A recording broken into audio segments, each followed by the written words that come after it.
বিসমিল্লাহির রহমানির রহিম। সম্মানিত সুধী, আসসালামু আলাইকুম। সবাইকে আমাদের YouTube channel VAT and tax স্কুলের পক্ষ থেকে আন্তরিক শুভেচ্ছা এবং অভিনন্দন।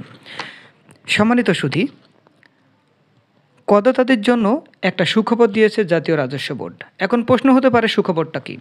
সুখবরটা হলো করদাতাদের অর্থাৎ 24-25 কর বর্ষের আয়কর রিটার্ন জমার দেওয়ার জন্য 1 মাস সময় বাড়িয়েছে। এখন প্রশ্ন হতে পারে কত তারিখ পর্যন্ত? সেটা কি নতুন করদাতা না পুরাতন করদাতা? তাহলে সম্মানিত সুধী, আমরা A to Z শেয়ার করার চেষ্টা করব। তার আগে আমরা কিছু কথা বলে নিই। সেটা হচ্ছে বর্তমানে পুরাতন করদাতারা 24-25 কর বর্ষের রিটার্ন জমা দিতে পারতেন 30শে নভেম্বর, অর্থাৎ কর দিবস ছিল 30শে নভেম্বর 2024। আর নতুন করদাতা যারা পূর্বে কখনোই রিটার্ন জমা দেয়নি, তাদের আয়কর রিটার্ন জমা দেওয়ার শেষ তারিখ ছিল 30শে জুন 2025। কোনটা? 2024-25 কর বর্ষের রিটার্ন। তো সাম্প্রতিক সময়ে এই আজকে জাতীয় রাজস্ব বোর্ড করদাতাদের জন্য একটা সুসংবাদ জানিয়েছে যে ব্যক্তি করদাতাদের আয়কর রিটার্ন জমার সময় 1 মাস বাড়ালো। তাহলে সম্মানিত সুধী, কোনো সত্য আছে কি না, সেই সার্কুলারে কি বলা আছে, সেই সার্কুলারটা এখন আপনাদের সামনে শেয়ার করার চেষ্টা করব। তাহলে চলুন সার্কুলারটা দেখে আসি। সম্মানিত সুধী, দেখতে পাচ্ছেন জাতীয় রাজস্ব বোর্ড আজকে অর্থাৎ 17 নভেম্বর 2024 তারিখে একটা সার্কুলার দিয়েছে। সেই সার্কুলারে খুব সুন্দরভাবে বলা রয়েছে কি যে আয়কর আইন 2023 এর ধারা 334 প্রদত্ত ক্ষমতা বলে জাতীয় রাজস্ব বোর্ড কোম্পানি ব্যতীত সকল করদাতার 24-25 কর বর্ষের জন্য নির্ধারিত কর দিবস 30শে নভেম্বর 2024 তারিখের পরিবর্তে 31শে ডিসেম্বর 2024 নির্ধারণ করল। তার মানে এটা কোন করদাতাদের ক্ষেত্রে? অর্থাৎ এটা নির্ধারণ করা হয়েছে পুরাতন করদাতাদের ক্ষেত্রে। জরিমানা ব্যতীত আয়কর রিটার্ন জমা দেওয়ার ক্ষেত্রে 1 মাস সময় বাড়ালো।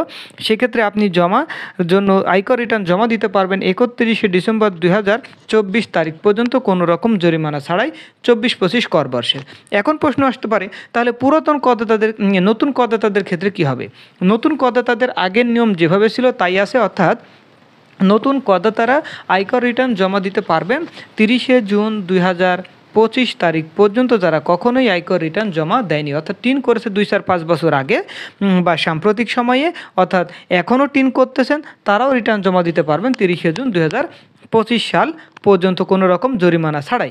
এখন প্রশ্ন আসতে পারে যে 2-3 বছর আগে টিন সার্টিফিকেট করেছে, তাহলে আগের বছরগুলোর ক্ষেত্রে কি হবে?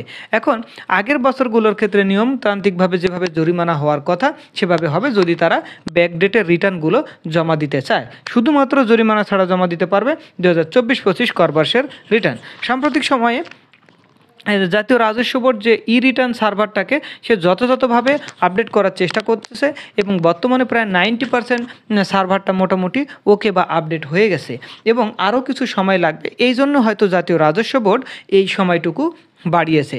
কারণ আপনারা জানবেন এই রিটার্নে এখন উৎসে কর সমন্বয় করা যায়, এফডিআর, ডিপিএস, সঞ্চয়পত্র, স্যালারি ট্যাক্স, সরকারি কর্মকর্তা, বেসরকারি কর্মকর্তা সবারই কিন্তু উৎসে কর সমন্বয় করা যায়। মোটামুটি আপডেট হয়েছে, আরও একটু সময় আপডেট করতে সময় লাগবে।